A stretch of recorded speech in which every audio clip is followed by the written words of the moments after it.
네, 안녕하세요. 반갑습니다. 오준입니다. 오늘은 눈여겨볼 관심 종목으로 바로 인공위성 테마 중 하나인 세트레가이 소개하는 시간을 가져보도록 하겠습니다.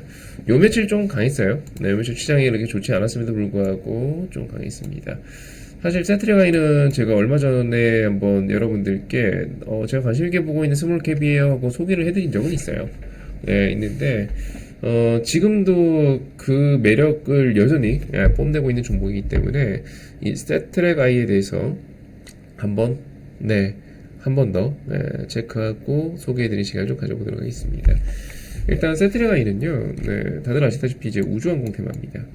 우주항공 테마고, 이 우주항공 테마주 중에서는 나름 뭐 연식이 되는 그런 선배감인 종목군입니다. 사실 우리나라가 이제 뭐 인공위성 관련해서 기술력이 좀 부족하고 하던 그 시절에는요, 한 20년 전까지만 하더라도 우리나라에서 우주항공 테마주라고 한다면 뭐 한양 시리즈들 있죠. 한양 디지텍이라든가 비추로 테크라든가 이런 종목들이 나름 이제 대장주 역할을 하던 시절이 있었는데 지금은 그렇지 않죠. 지금은 뭐 AP위성, 컨텍, 캔코아, 그리고 세트랙아이 뭐 여러 종목들이 이제 후에 상장이 되기 시작하면서 요즘에는 아까 말씀드렸던 뭐 한양 시리즈나 비치로 시리즈나 이런 애들이 어설프게 우주항공 테마에 엮이고 그러진 않습니다. 이제 옛날에는 이제 하나의 가능성을 갖고 쫓아가는 그런 테마주였었다면 지금은 우주항공 테마가 하나의 산업이 된 느낌? 왜냐면 경남 사천에 우주항공청도 생겼잖아요. 대통령 제외하고 우리나라 공무원 중에 연봉 제일 많이 받는 사람이 우주항공청장.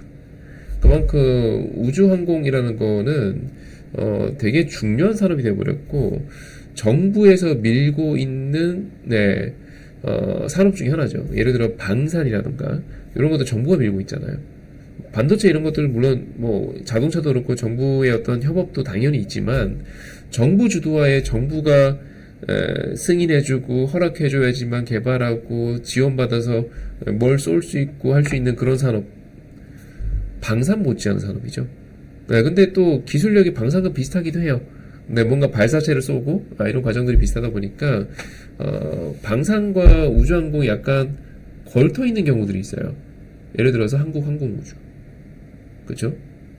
그리고 하나 에어로스페이스, 하나 시스템.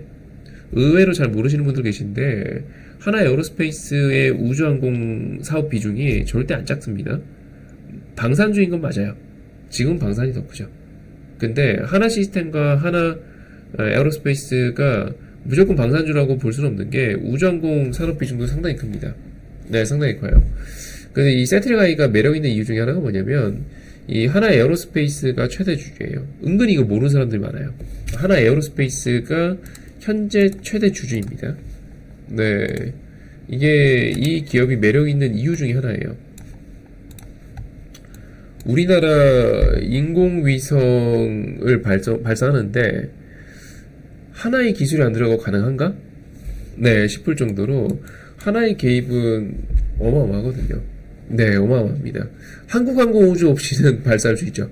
하지만 하나의 에어로 없이는 발사할 수 있나? 개발할 수 있나? 글쎄요. 글쎄요. 누리호 하나항공잖아요. 그래서 하나그룹의 우주항공은 믿어 의심치 않아요. 근데 우리가 이제 기억해야 될 거는 세트랙아이는 원래 하나그룹이 아니었어요.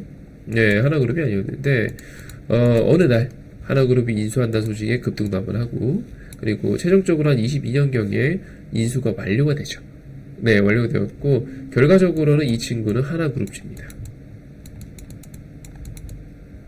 그 잘 나가는 하나요. 대한민국에서 지금 가장 호황 사이클을 겪고 있는 산업이 뭐죠? 조선. 또 뭐 있죠? 우리나라 호황 업종? 변압기? 그쵸? 뷰티? 그쵸? 케이푸드? 맞아요. 또 방산. 방산과 조선 양대 산맥을 가지고 있는 정말 멋진 그룹사예요. 하나. 근데 그 하나가 우주항공에서도 두각을 드러내고 있습니다. 아까도 말씀드렸다시피 하나의 기술력이 없이는 우리나라가 위성 발사 가능한가? 의문이에요. 제가 볼 때 불가능합니다. 근데 그런 하나가 인공위성에 대한 어떤 독보적 기술을 갖고 있는 세트랙 I를 몇 년 전에 인수를 합니다. 인수를 하고요. 인수를 하고 나서 시장에서는 이 세트랙 I에 대해서 기대감이 좀 있었어요. 네, 기대감이 있었습니다. 왜냐하면 세트랙 I가 이런 기술이 어마어마하게 있는 회사인 건 맞는데 화면에 보시다시피 엄청나게 이익을 내던 회사는 아니거든요. 그런데 두 가지가 맞물립니다. 첫 번째, 위성의 중요성이 시간이 지나면 지날수록 더더더 두드러집니다. 특히 대표적인 예로 러우 전쟁에서의 이제 인공위성 역할이 너무 컸죠. 인공위성, 정찰위성을 가지고 있다라는 것만으로 적의 어떤 위치, 동태, 군사력, 주요 시설 파악이 가능하거든요. 그래서 우리나라도 정찰위성 계속 쏘고 있습니다. 돈이 있는 국가, 기술이 있는 국가들은 다 위성을 쏘고 있죠. 그리고 그 위성으로 나중에 전쟁을 치르거나 또는 보안상으로도 되게 중요한 역할을 하고 있는 그 위성이요. 근데 세트랙 I가 그에 대한 어떤 독보적 기술을 갖고 있었기 때문에 매출액은 나왔는데 근데 이게 기술은 있지만 이익을 막 내고 있는 그런 회사는 아니었어요. 근데 아까도 말씀드렸지만 하나가 인수를 합니다. 인수하면서 우리는 시장에서는 두 가지 기대치를 가졌어요. 위성이 점점점 커지고 있다. 위성 시장이 점점점 커지고 있다. 그래서 우리나라에도 일례로 우주항공청이 생겼잖아요. 우주항공청이 생겼습니다. 경남 사천에. 대단한 거죠. 네, 대단한 겁니다. 두 번째, 한화와의 시너지가 나지 않을까? 이런 기대감을 갖게 돼요. 인공위성을 쏘고 있는 이 우주항공이라는 산업 자체가 점점점 커지고 있고 중요도도 올라가고 있고 정부 예산도 점점 늘어나요. 정부 자체에서도 정찰위성을 계속 쏘고 있고 민간에서도 위성을 쏘고 있고 우리나라뿐만 아니라 미국을 비롯해서 돈 좀 있는 국가들 위성 계속 쏘고 있습니다. 그러면서 결과적으로는 산업이 커지게 되면서 시장 파이가 커지게 되니까 이 세트랙이 가지고 있는 기술력 때문에 수주장고 계속 올라가게 돼요. 근데 그때 하나가 딱 합류를 하기 시작하면서 하나그룹과 시너지가 나면서 점점 수주장고는 폭발적으로 늘어나기 시작합니다. 그렇게 올해 흑자 기대감을 갖고 있는 종목군 중에 하나가 세트랙 I입니다. 무려 몇 년 전 대비 매출액은 더블을 기대하고 있는 종목 중에 하나가 세트랙 I입니다. 이것만 놓고 보더라도 충분히 이제 매력을 가질 만한 종목군이잖아요. 근데 여기에서 하나 더 있죠. 얘는 이제 과거에 이렇게 급등을 했었던 적이 있어요. 아까 말씀드렸던 것처럼 하나가 이제 인수를 하면서 급등을 한 적이 있었고 급등을 하게 되면서 이때 물린 사람이 좀 많습니다. 아까도 재무제표 보셨겠지만 기업이 가지고 있는 펀더멘탈 대비 단순히 인수에 대한 어떤 기대감으로 주가가 좀 오버해서 올랐어요. 8만원대까지 오버해서 올랐고 이로 말미암아 요때 악성 매물을 좀 많이 만들었어요. 많이 만들었습니다. 그래서 작년에 우주항공청이 이제 설립된다는 소식에 주가 한번 급등을 했거든요. 이때 이거 이제 그때 올라간 겁니다. 급등을 하고 또 중간중간에 위성 발사하고 정찰 위성도 쏘고 하면서 이제 주가가 올라는 갔는데 결과적으로 아까 말씀드렸던 것처럼 앞에 악성 매물이 있어갖고 쉽게 정착을 하지 못하고 이러다 시장 꼬꾸라지고 다시 꼬꾸라집니다. 또 올라갑니다. 왜? 기업은 좋으니까. 기업은 우상향 하니까. 매출액 우상향 하니까. 수주장고 우상향 하니까. 눈 감고 눈 뜨면은 계속 위성 발사 해대니까. 기대감이 생기니까 주가 또 올라갑니다. 하지만 매물에 또 막힙니다. 그러다 보면 시장에 또 악재가 들이오고 주가는 또 급락을 합니다. 또 올라갑니다. 또 저항에 대한 도전을 합니다. 하지만 25년도 올해죠. 올해 4월 달에도 관세발 시장 악재로 시장 전체적으로 급락을 했던 적이 있었죠. 주가 또 빠집니다. 또 올라갑니다. 또 매물을 만나다가 또 빠집니다. 또 올라갑니다. 자, 결과적으로는 고점은 요 정도로 유사한 구간에서 고점이 형성이 되고 있고요. 그리고 저점은 계속 올라가고 있습니다. 그 사이 시간이 한 달 지나면서 세트랙 I가 가지고 있는 높은 수주장고를 바탕으로 매출액과 이익은 차곡차곡 쌓이고 있어요. 여전히 하나그룹과의 시너지도 계속 발생을 하고 있고요. 이 우주항공에 대한 어떤 정부 차원의 투자 진행 중에 있죠.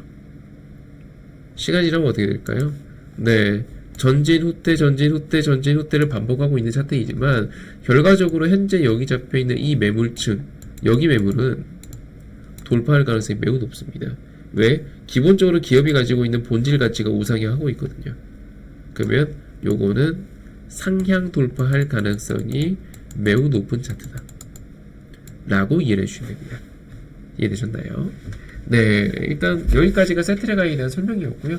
개인적으로는 좋기는 한데 이 주식 투자자로서 사실 이렇게 전진했다가 다시 밀릴 때 홀딩하는 게 사실 쉽지가 않죠. 홀딩하는 게 뭐 무조건 능사다라고 말할 수 있는 위치도 아니고, 그래서 이 주식 같은 경우는 좋기는 한데, 네, 좋기는 한데 약간의 어떤 주식 경험이 있는 분들께 좀 추천해드리고 싶어요. 네, 그냥 무조건 주식 초보분들이 매수했다가는 스트레스를 좀 받으실 것 같은 흐름이에요. 그래서 난 마인드 관리 좀 해. 네, 난 괜찮아. 아유, 이 정도야 뭐. 내 주식 짬밥이 얼만데. 이런 분들한테는 추천드리고 싶고요. 그게 아니고 나는 조금 초보야. 그럼 마인드 관리가 좀 필요한 종목군이기 때문에. 네, 그리고 중간중간에 윗골을 잘 달아요.